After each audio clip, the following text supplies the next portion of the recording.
So grumpy. I'm grumpy. I have grumpies. Hopefully I'll be less grumpy as we go. Well, did you hate this episode? Or are you going to rant through it? I didn't hate it. I didn't love it.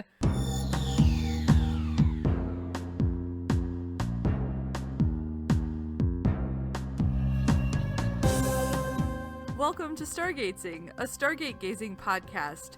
I'm your host, Kathy. And I'm your other host, Mary. And every other week, we discuss an episode of Stargate, beginning with Stargate SG-1. Hello. Hello. How we doing? I'm good. How are you? I'm all right. I'm doing okay. Yeah. All right. I'm glad to hear it. Not too much going on. Go to work, go home. Yeah, pretty much. Since I'm working two jobs, it's pretty much all work and then occasional podcast and video games. Yay. With, of course, the random episode of Stargate SG-1 thrown in here and there so that I can podcast. Woohoo! Yay! I'm going to take my bike. Ooh, I know. I took the bus today. Oh, really? Yeah, That's my brave. bike is a little broken, so I need to take it in. No. And I haven't had a chance to do that yet. So I walked to work yesterday and walked home, but today I was like, I can't do this again.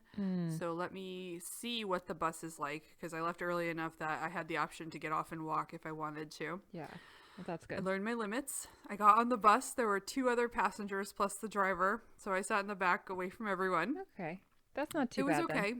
And then halfway through, another person got on the bus, and I could feel my anxiety start to rise, and I was like, okay, my limit is 4 total people on the bus. Oh no.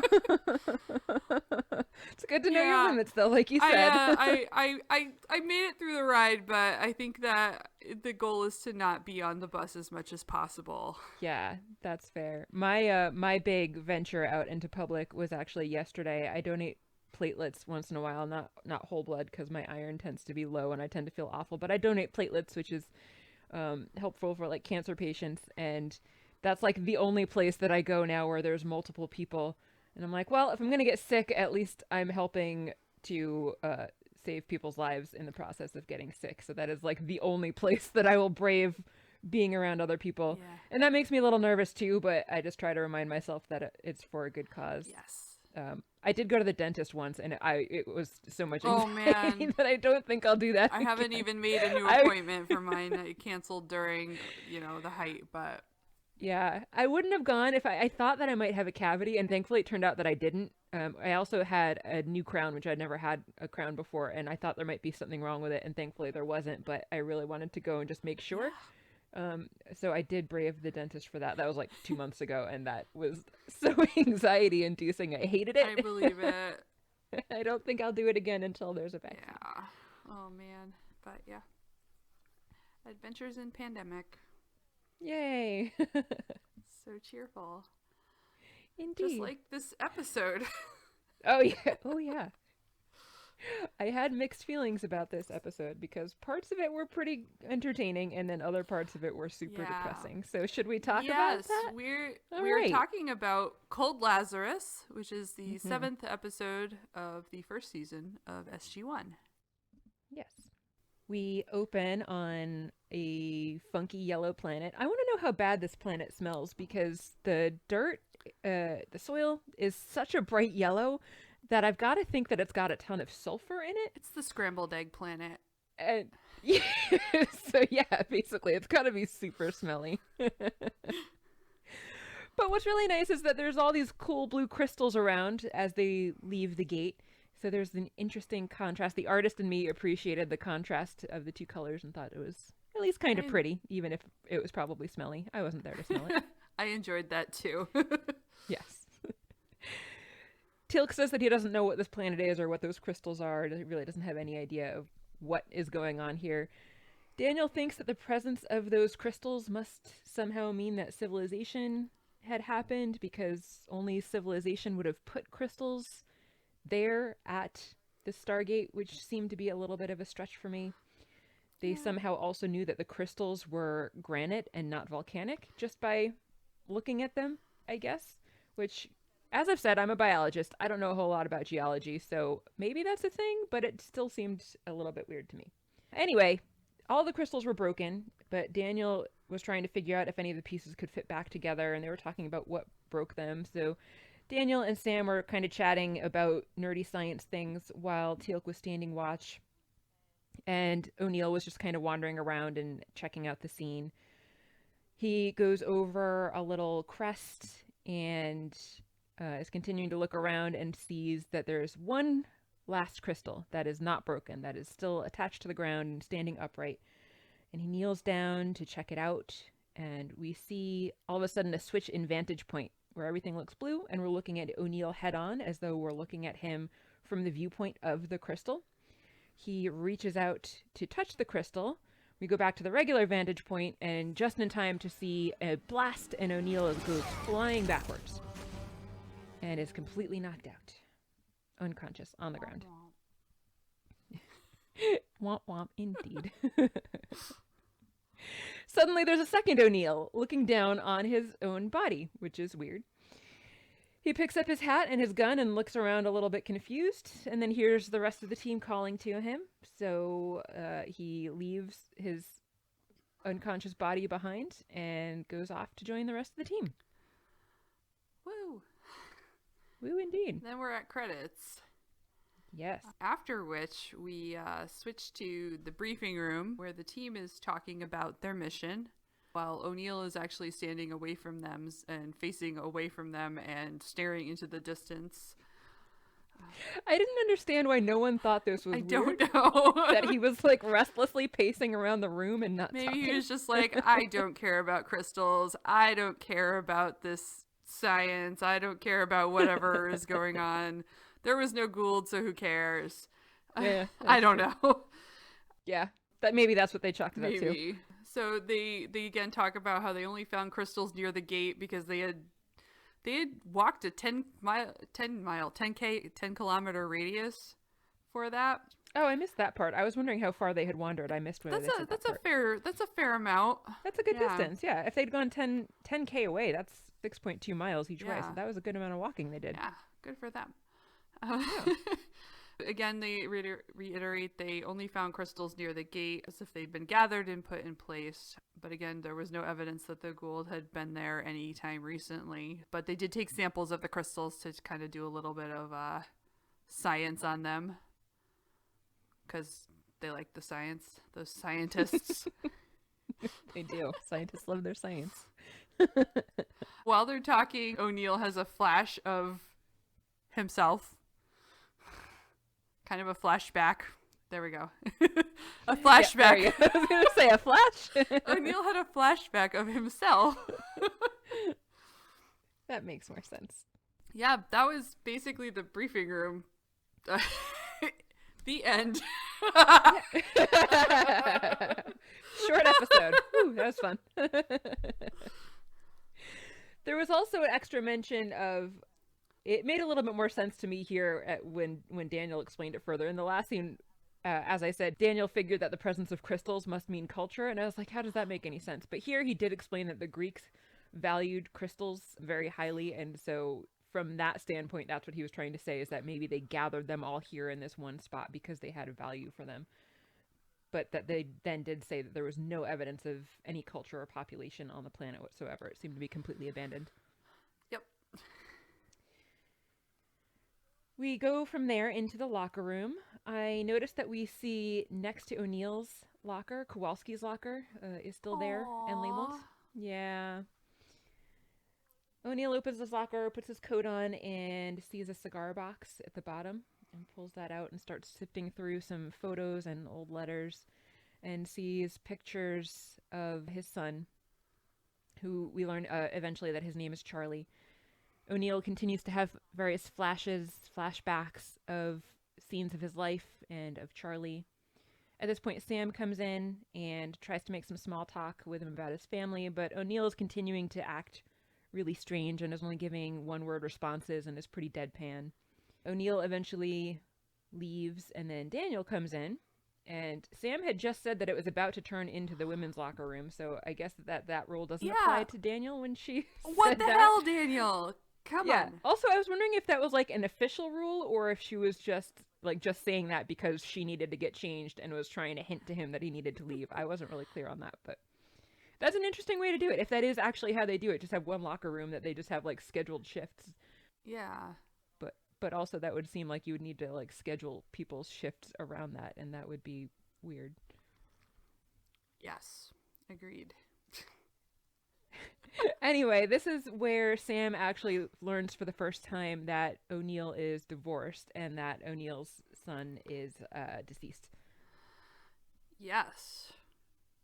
Sorry, I This is a compelling I podcast here. I got nothing. I know. There's I know. not a Yeah. lot to go on with this. I did write yet. Daniel wanders in during lady locker time.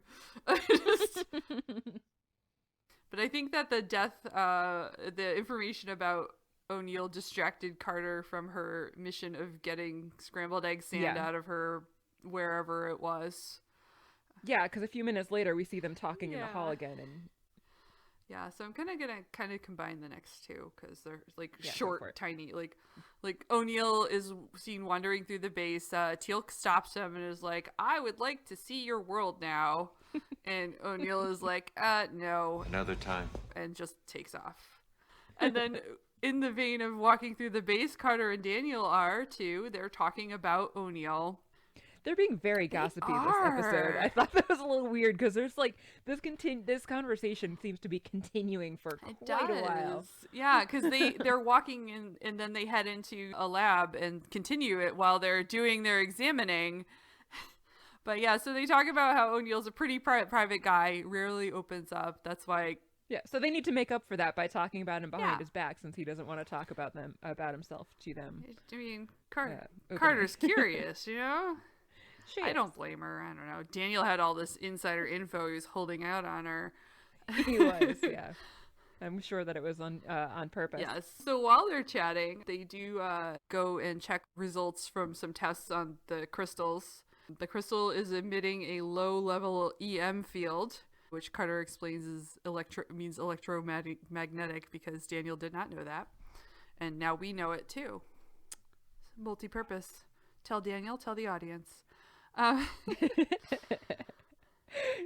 job. The Yeah. more you know.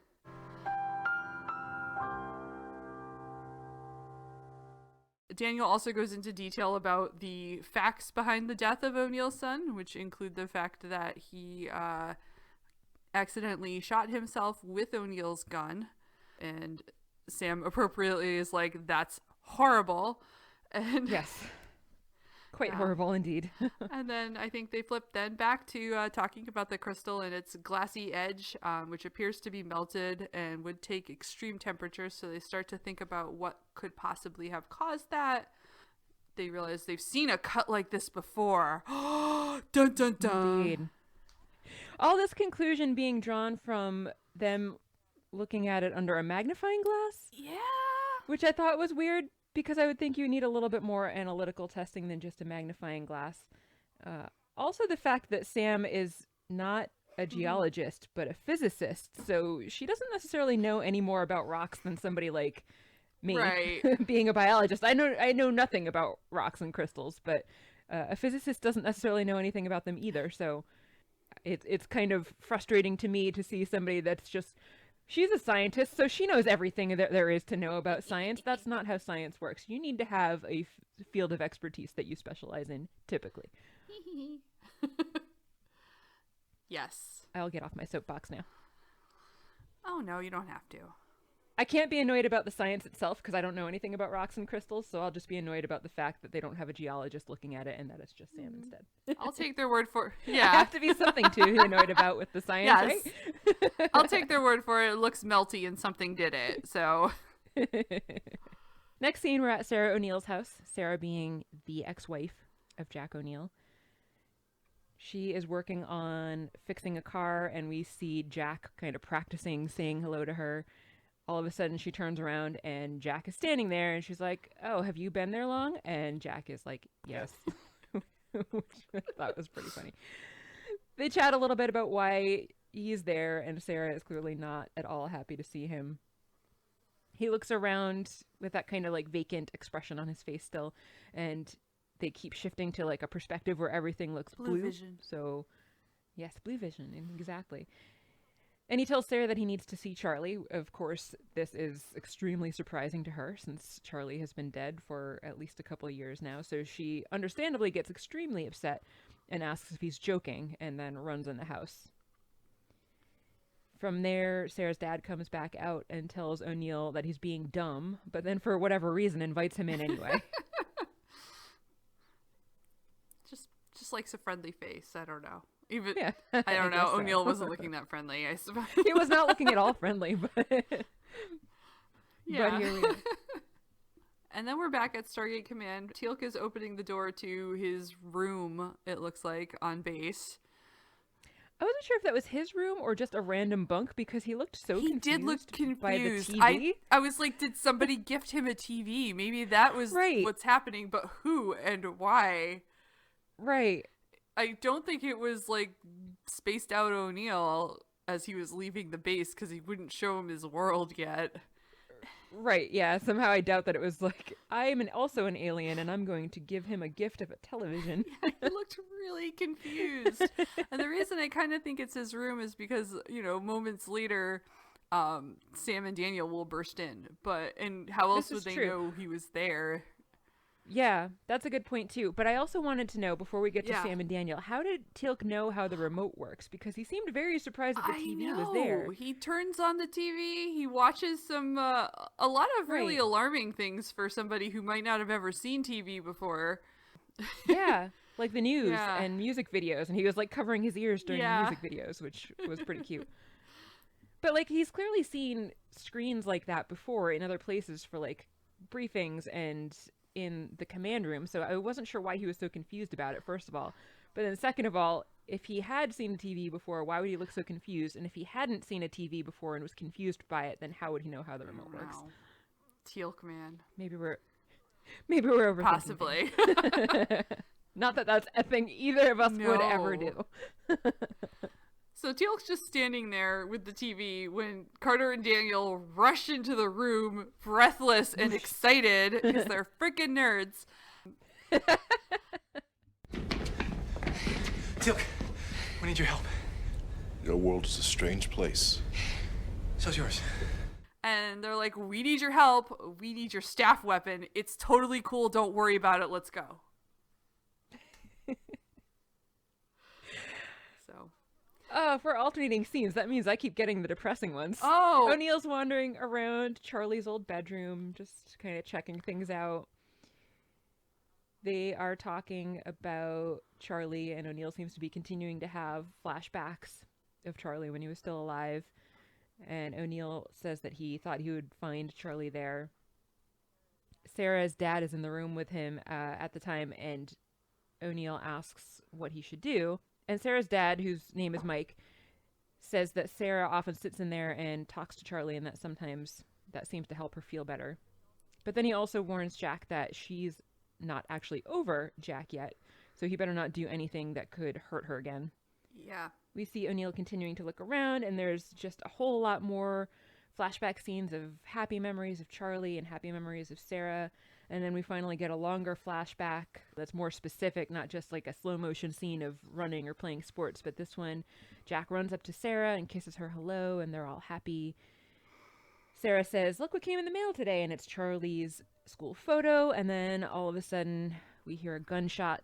They both look up, stunned, and call his name. And we're back in present day. Jack is sitting on the bed.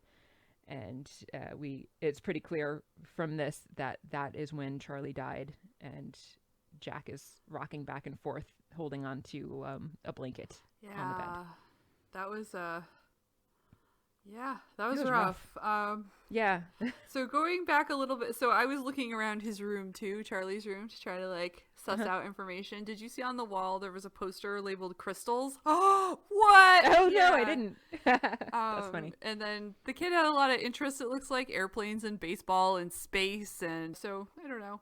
Seemed like a pretty normal kid, but he had a pencil lamp too, which I never had, but I always thought was cool when we were kids. Oh, that Yeah. seems fun. Yeah, I never had a pencil lamp either. I did have a Mickey Mouse telephone That's that awesome. I loved.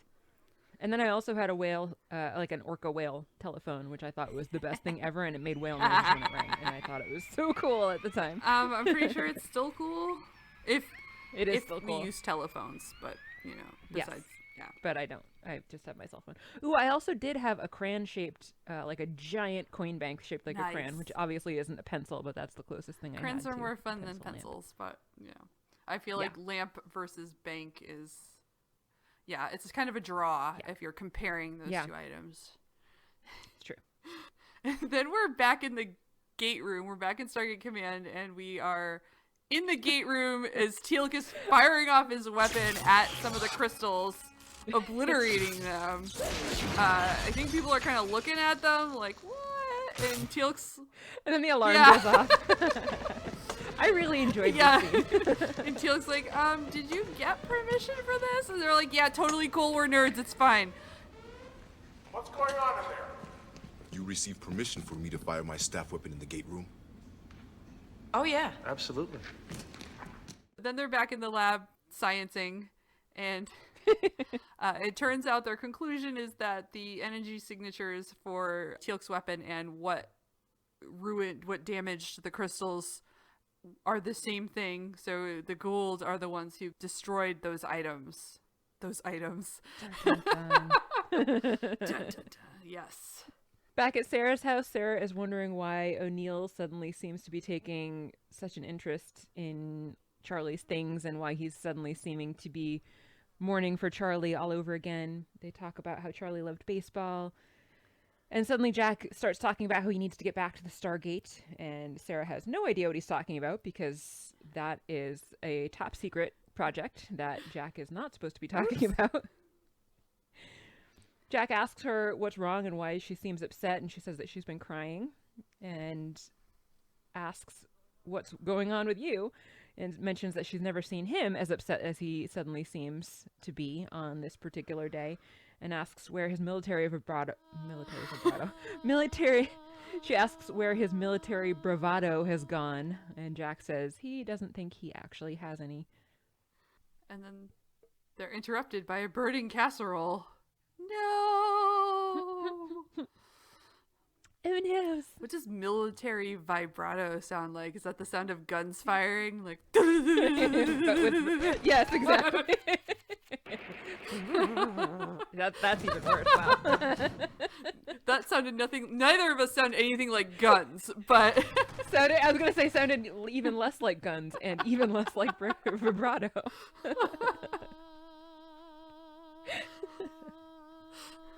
As long as we tried. Yeah, we did. We put in the effort. Moving on. All right, we are back again in the lab. Yes. Carter is talking about how she wants to get this under the spectrometer at Stanford. Teal'c's like, what is a Stanford? And I love yeah. so much. And while she's nerding out, Daniel leans in for a closer look at the crystal, and he starts to notice it's kind of moving inside and then kind of outside, and he backs up, startled and super excited, and he's like, it was me. And then he has Carter take a closer look, a much closer look, and the same thing happens. There's movement within the crystal and then without, and then all of a sudden the crystal has Carter face, and it's like, help us. Help us. Oh my god. It's very creepy. Yeah.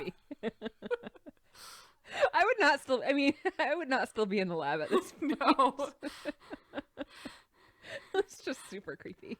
Carter face. Good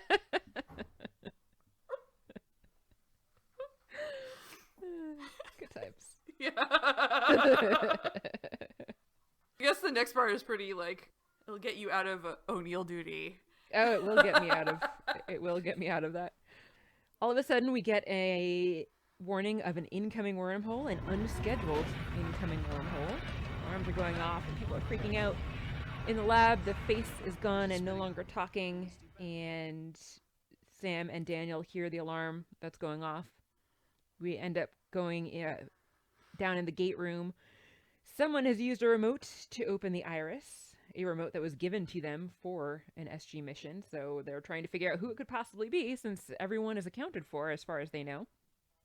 And suddenly Jack comes running through the gate and yells, asking why he was left behind. What are you guys doing leaving without me? And he's met by a whole bunch of people pointing guns at him. And needless to say, he is fairly surprised. And Hammond is like, who the hell are you? And so they take Jack into custody.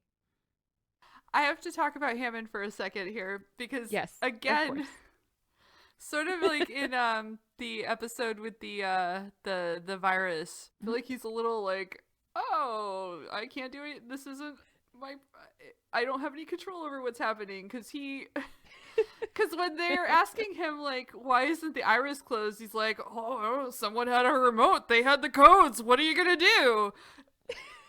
And, I mean, it's good that they didn't close the iris again after. I feel guess, like they could but... have played that a little bit differently, where he's like, well, someone has our codes and I'd like to see what's going on. Like, but he was like, oh, look, right, someone's got the codes. What do you want?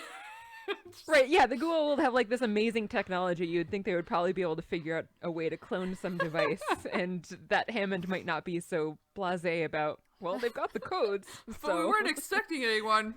This is a pickle. You forgot the pickle!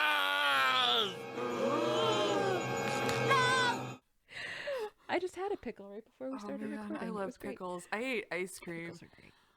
I Nice. I don't know. It's been a week. I needed ice cream. Yeah, that's fair.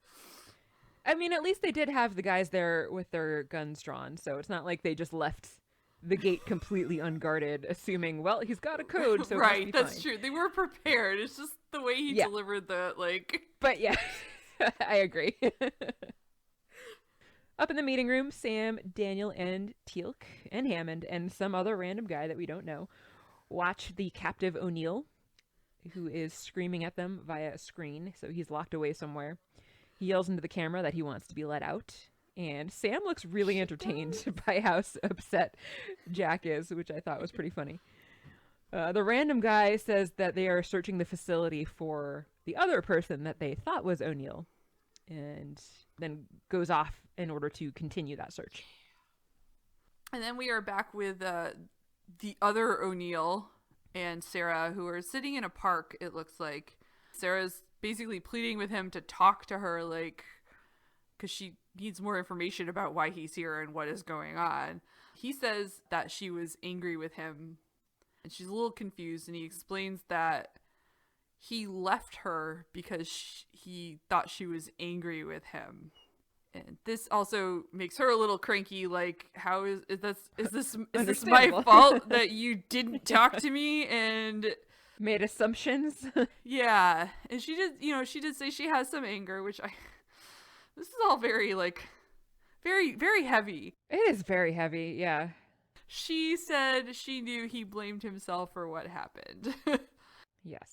And she says that they both could have, helped each other through all of this if he'd only said anything to her, opened up to her at all about what is going on. But of course, the real Jack is way too macho for that. This Jack is like, sorry it took so long to say these things. And she wants to know, why are you here? And he says that there's no way he can make her understand what he came there to do. And also says that if he could bring Charlie back through the Stargate, and then he's cut off, she's like, he's gone! Right. What are you doing, crazy man? She didn't say that, but yeah. yeah. But that was the implication, and though. Their conversation comes to an abrupt end because he starts like convulsing and lands on the ground, writhing in pain, and like as flashing light. I don't know how to describe the light. That's like, he's not flashing light. It's like almost like it's lightning-y, it's is how I lightning-y, but describe it. it's coming from within rather than like the Emperor like killing Luke or something like that. Yes. Or trying to kill Luke. If you will not be turned, you will be destroyed. Yeah, it's like shooting through him, but not really shooting out of him. So they head to the hospital. Like, probably a good idea. Yeah. Back at the base, they're talking about this new O'Neill that has come through. Dr. Fraser's there and is saying that his MRI came back normal and his scans all match the scans that they have on file for O'Neill. So this does seem to, in fact, be Jack O'Neill. 2 L's. Hammond asks, how do you explain the other one then? And Jack is like, what other one? From there, we go to a meeting room in the base. And the team and Hammond are showing O'Neill a video of their return through the gate. And O'Neill, of course, can see that there is a person that looks exactly like him coming through the gate with the rest of the SG-1 team. Sam thinks that the crystals are going to hold the key because it can apparently mimic things, as evidenced by the fact that it was able to make her face and was able to take on Daniel's face and their voices, or at least her voice anyway. She thinks that maybe one that was even more powerful might be able to take things even further and copy a whole person instead of just emulating their face. Sam and Daniel mention here too that the crystal actually asked them for help. And everyone is looking at them pretty skeptically until Sam goes up to the crystal and is like, hi, trying to prove that it actually can talk. You'd think they would have mentioned this before, though, because a fair amount of time has passed since they first talked to it, and it hasn't come up before. And that's like a whole other entity that they are unfamiliar with. Yeah. Don't they have a completely new protocols life form for this kind of thing? Right. So anyway, she goes up to it and says hello, and it responds. It creates a face that, again, looks like Sam's face. Carter face! She asks what it is, and it says it's, as you've explained, energy, and then describes itself as unity. Sam asks about its request for help, and the crystal says that its energy is going to disintegrate if it stays on Earth much longer. And they ask it why it didn't speak up sooner, and it says that it didn't speak up out of fear, because when the Goa'uld came through the gate thousands of years ago, they weren't afraid of the Goa'uld, and the crystals tried to greet the Goa'uld, but when one of the Goa'uld, this is repetitive, when one of the Goa'uld touched a crystal like Jack did, he was destroyed by the energy, and that is why the Goa'uld then destroyed all of the crystals. So the crystals are essentially a mass grave that result in the damage that was inadvertently done. The crystal says it can't sustain its form anymore, and so it goes back into crystal form, stops talking, and its face is gone. Jack is basically like, what the hell just happened? And asks for some theories and explanations. And Daniel asks him, well, how would you react if your whole race had been destroyed and then somebody came back and you thought that they were about to finish the job and destroy the few who were left? The Goa'uld are real monsters, man. That committing really genocide because somebody accidentally killed one of your people, that's extreme. Yeah. They're extremists. It is a bit. Yeah, they are quite. Also, it seems weird to me that the Goa'uld somehow knew that the crystals were beings that needed to be destroyed and didn't think that it was just like, oh, this guy got randomly shocked, but it must be because the crystal is alive and killed him.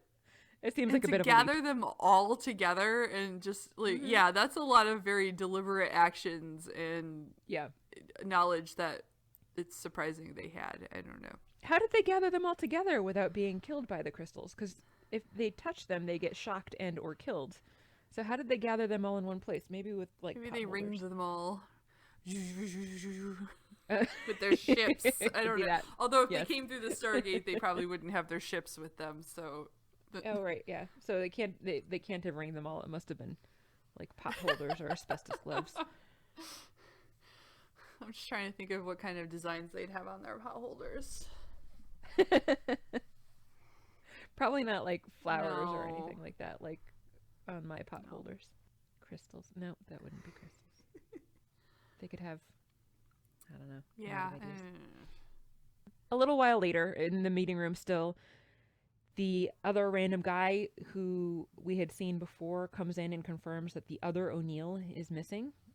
Sam had apparently left, and so she comes back in and says that the energy in the crystal in the lab is nuclear and is in fact decaying, and although the crystals that they have on base aren't strong enough to be doing any damage to anybody, if there is a crystal entity that is strong enough to actually take on the form of an entire human being, then if that starts to decay, it will most likely give anybody nearby a very lethal dose of radiation. So they need to find it as soon as possible. Sam also mentions here that she saw the fake O'Neill going through the real O'Neill's things and looking at pictures of his family, meaning that most likely that fake crystal guy went to find O'Neill's family. So O'Neill is very unhappy to hear this, runs to the phone, tries to call Sarah, and of course there's no answer. So did you think the music was inappropriately dramatic for him jumping up to grab the phone? I thought he was gonna run out of the room. I thought that there were a lot of points in this episode where there was especially strangely dramatic music, more so than most other episodes.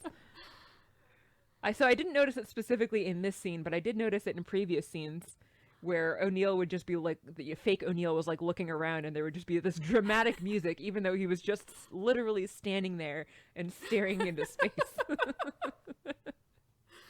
Music's dramatic. Okay. New music director for this episode. He's trying something different. I don't know if it actually was a different music director. Me either. That's my theory. That's my hypothesis. So they're out in the hall. They've thrown on some jackets and whatnot. They're gearing up to get out of there. You do a search for the other O'Neill when Hammond delivers the news that a Jay O'Neill has been admitted to a hospital. So they are ready to go, and now they have a destination in mind. Teal'c has his gun with him, his staff weapon, and he's planning to go with it. And Hammond's like, "You cannot leave the base with that." And he's like, "I have seen your world. I will need it." But Hammond overrides him on this one. And how did nobody else on SG-1 notice that he was carrying his staff weapon to the elevator too? Because like they walked all the way from the meeting room, like through a bunch of hallways that we were following them through, and he had the staff weapon the whole time, and no one else said anything to him O'Neill about was it. cool with it and was just gonna let it go because he might need that weapon. Maybe. I mean, that weapon destroys crystals, so even though we haven't true. seen any crystals, just energy. But so Teal'c is overridden though, and so instead of a staff weapon, he gets a hat with the word Chicago on it. He spouts out some fun facts about sports teams, Yes. or at least the names of sports teams. Chicago, the Windy City, home of the Blackhawks, the Bulls, and the White Sox. Don't forget the Cubs. And they're off. Also, it's the Windy Yes, City. and it is the Windy City. And they're off to go find other O'Neill. Good times. In the hospital, Jack is laying there, just staring up at the ceiling, and suddenly says Charlie's name and asks Sarah if that's where they brought him after he shot himself. And Sarah confirms that yes, it is. That is, in fact, where he died. Sarah asks him what's happening, and Jack says again that he needs to get back to the Stargate. And then all of a sudden, Jack has another lightning seizure, this one even stronger, and exploding all of the lights overhead. Outside the hospital, there's a cop trying to organize an evacuation. People are running all over the place, and there's ambulances and cop cars and a news crew. And how did all of this happen so fast? Because this second lightning seizure only just started. And all of a sudden, there's cop cars and extra ambulances and all of these people outside. Oh. And so I thought that maybe SG-1 had called ahead to let the hospital know they needed to evacuate. But then still, how did the news crew get there before SG-1 got there? They are not very good at keeping this a secret if the news beat them And they were there. even reminded by Hammond to keep it a secret. Right, they were, yes, I know. That was like, he very pointedly said that as they were leaving. So I didn't understand how this was happening. Anyway, the cop says that as soon as Colonel O'Neill's team arrives, he wants to shut down the power. So they had gotten some advance notice, but that still doesn't make sense why, the news crew is there. And back in the hospital, someone is dressing Sarah's wound amid the chaos, which I was surprised. Why not get out of the building? Did she ask for help, or was this woman just like, "Oh, you look like you need help, even though this is a hospital full of people who need help right now"? Right. You have a minor flesh wound, and we're in a life or death situation with the hospital being evacuated, but let me just stop and bandage that minor flesh wound for you. It worked out for the best because O'Neill is running down that same hallway towards them, Very shouting convenient. for everyone to get out of the building, and Sarah spots him and is shocked because she just left O'Neill. But she kind of gets over it. He walks up to her, they hug, he's like, "This is me, baby, are you okay?" He asks where his other self is, and runs off to room 3 with Teal'c. As they're going, they throw on some sort of, I assume, like sort of lead-lined headgear, and but just on their head and shoulders. Just on their head and shoulders. Like, if you're going into a room where there's something that is very radioactive, like, I hope they're also wearing lead underwear under their fatigues, but they seem to just be wearing normal I was fatigues. like, is it bad enough that they want to make sure their skin is covered, but it's not bad enough where it's going to be a problem otherwise yet? I don't know anything about radiation, like, issues, so... I don't really either, but I would think that they would need more than just a head covering and gloves, though. But that's what they got. But that is what they have, in fact, yes. And they've got big flashlights, too, which does nothing for radiation, but at least they can see, because the power has been cut. And they're all going to be sterile now, as long as they're, assuming that they are not wearing lead underwear, but, they will be mostly alive for a while, at least. Flashy Lightning O'Neill is on the ground when they arrive, and Carter and Daniel have caught up, and they are also wearing the fun headgear and gloves. Mm-hmm. The O'Neills tell each other they don't want to hurt one another, which, that's good. That's nice, guys. His energy seems to be about to burst, and then it does, and it throws everyone back.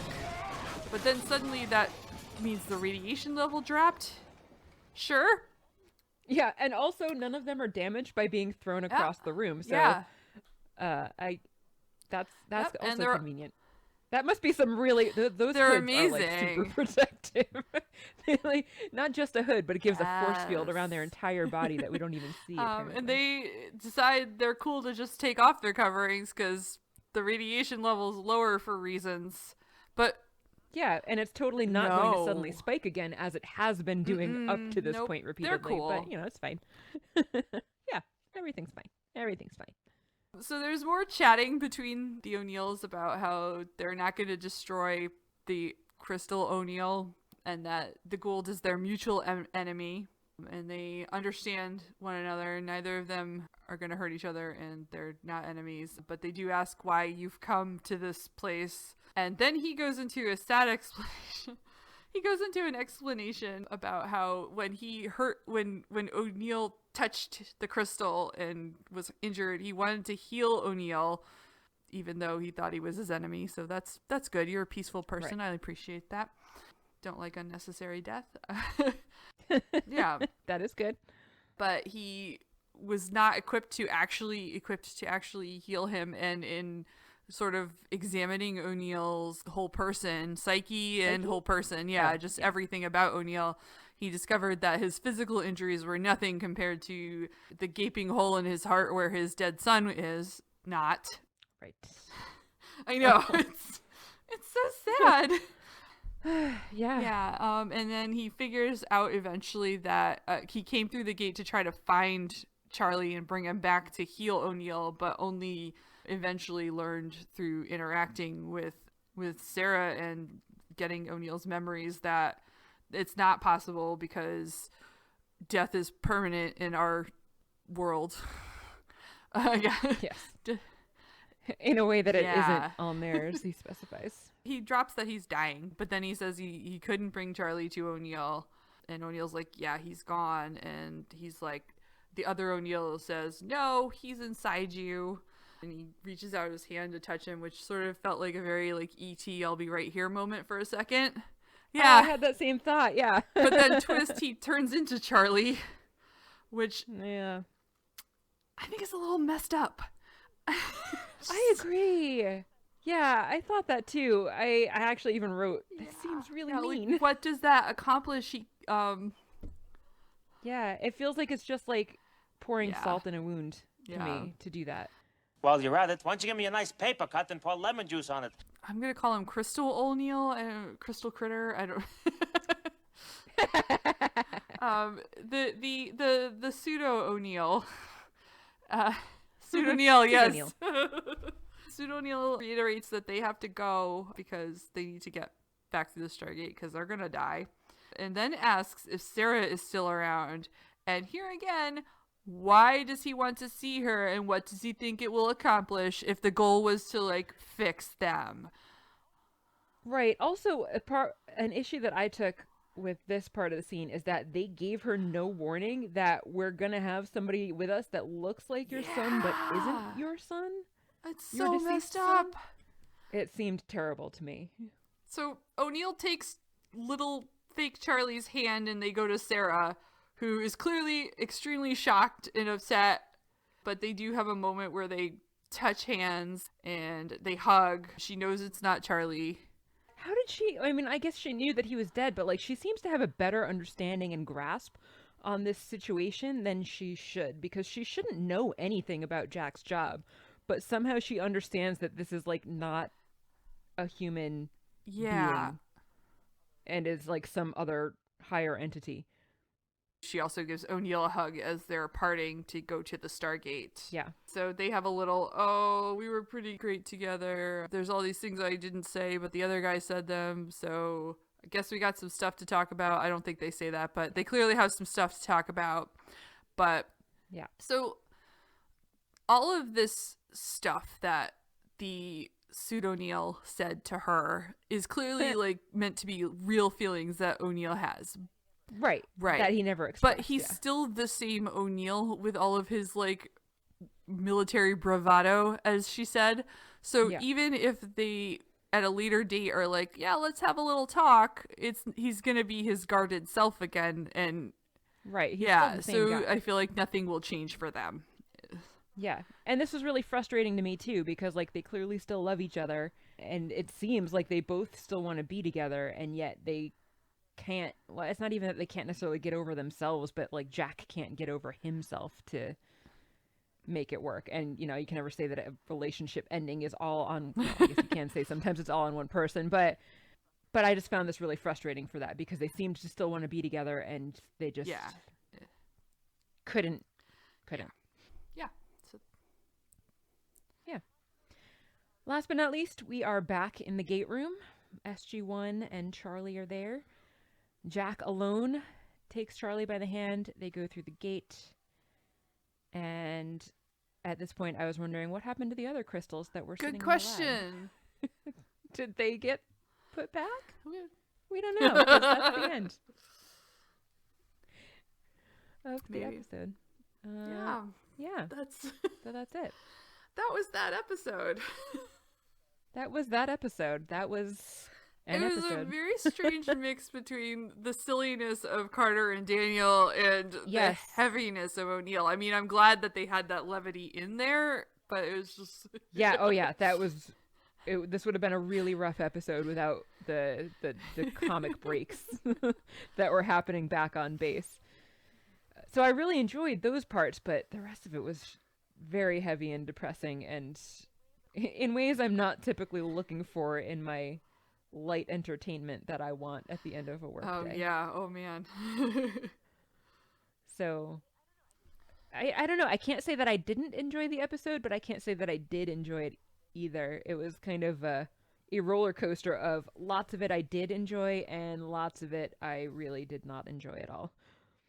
I liked a whole chunk of it. I just was a little extremely weirded out at the end with Charlie appearing, and then a little bit sad for O'Neill that I don't think he's going to be able to fix his relationship with his ex-wife. Yeah, not so much. When clearly he keeps a memento box in his locker of his family to look at whenever he wants to, and clearly, yeah. I was also thinking about the title itself. So Cold Lazarus, like I get Lazarus, that's a, resurrection story from the Bible, but what is the cold part? My take was just that it's because they're crystals and they're not biological organisms, so crystals would be cold. I feel like that's the only way you can, because I even tried to Google Cold Lazarus as opposed to just Lazarus. The only thing that came up was a play written in the mid-90s that was a TV miniseries about a dystopian future, which I don't think that they were pulling from for this. So yeah, probably not. Yeah, so that's my feels about this episode. Yeah. Indeed. Mixed feels. Many mixed feels. Does it really, I was trying to figure out if it really helped O'Neill's character to have this storyline, and I'm not convinced either way. I mean, I guess it for sure does some character building, but I'm not sure that it necessarily makes him either more or less likable. So I'm not convinced that this was really a necessary story to tell after we already knew what had happened to his son. So I didn't really feel like we necessarily needed to go into even more detail about what happened to his son, since we already had that backstory to begin with. But maybe the backstory is for people who picked up SG-1 without ever having seen the movie. That's true. They did they not mention what happened to his son in any of the other episodes so far? I thought they had at least made a reference to it. I think they mentioned that his son died in the first one. I think. Yeah. I can't remember, and I should. In the pilot, I thought that was known. Oh yeah, no, they did mention it in the pilot the first episode, because the two guys that went back to recall O'Neill to active duty. Oh right. Said it on the way back to the car. Okay. So it has been established already. Okay, so maybe this is just what's happened since then? Yeah, but I guess we didn't really see O'Neill and what a mess O'Neill was after that happened, though, in the show. We saw that in the movie, but we didn't see it in the show. So I guess they're trying to establish his more human, vulnerable father side in the show, because they did show that a bit in the movie, but not instead really of just being a yet. Tool all the time who says ridiculous things. Just being a tool all the time. Yes. Yeah, the movie for sure just had O'Neill be a tool all the time to show his humanity. He's still a tool in the series a lot, but they used actual emotions to show how he felt instead of just him being a jerk to show how he feels.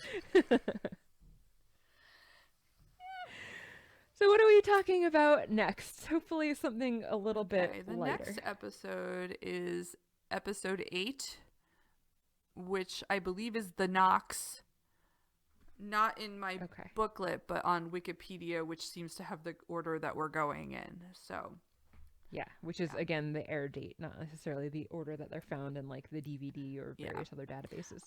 The Knox description is: when a planned ambush goes disastrously awry, resulting in fatalities among the SG-1 team, the peace-loving Knox restore them to life. That was a roller coaster of a sentence. It was. That feels like a huge spoiler too. But while these gentle people can bring back the dead, can they resist the deadly technology of the bloodthirsty Goa'uld? I guess we'll find out. I guess we will. In a couple of weeks. Woo! Woo indeed. As always, thanks for tuning in today. Make sure that you subscribe to us on Apple, Google, Spotify, Stitcher, whatever your favorite podcatcher happens to be. We're on pretty much all of them now. And that way you will get our episodes as soon as possible, which is every other Monday. Reviews, especially on Apple, are greatly appreciated because they help others to find our podcast, and they're even more appreciated if they are 5-star reviews. You can email us at stargatezing@gmail.com. That's stargatezing@gmail.com. You can follow us on Twitter. We're at Stargatezing. You can also like and share our page on Facebook. And this is a labor of love for both of us, so if you are feeling generous, please head on over to patreon.com/stargatezing. Any donations that you make over there will help us to cover our various production costs, such as better equipment and our website that we are working on. And in some extra and exciting Stargate-related news, as of December 1st, 2020, Stargate SG-1, all 10 series are going to be available on Netflix. So for those of you who do not have Hulu like me, or who don't want to be silly and buy the entire box set like both Kathy and I have, you can join us in watching on Netflix whenever you'd like. Yeah. I am Mary. And I am Kathy. And you've been listening to Stargatezing. The end. The end.